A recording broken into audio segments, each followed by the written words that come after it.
ప్రియా వేసవి సెలవులు ట్రిప్ ముగించుకొని స్కూల్ తెరిచే ముందుగా ఇల్లు చేరింది.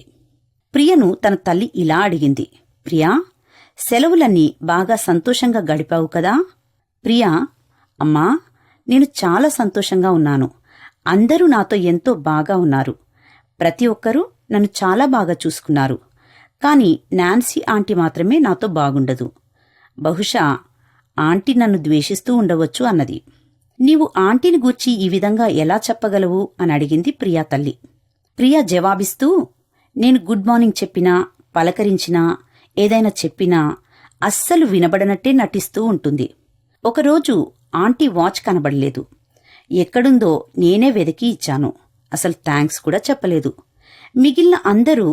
మిగిలిన అందరూ ప్రేమ చూపినట్టు నాన్సీ ఆంటీ నాపై ప్రేమ చూపదని చెబుతూ ఉంది. ప్రియ తల్లి తన కుమార్తెకు నాన్సీ గురించి చెప్తూ ఉంది.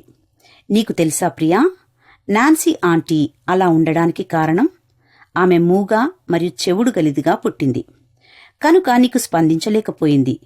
మరి ఏదేని అభిప్రాయానికి రావడానికి ముందు వాస్తవాలు, నిజానిజాలు తెలుసుకోవాలి అని చెప్పడంతో ప్రియా నిజం తెలుసుకుని ఇకపై దేని గూర్చియే కాని, ఎవరిని గూర్చియే కాని తెలుసుకుని మాట్లాడడానికి తల్లికి వాగ్దానం చేసింది.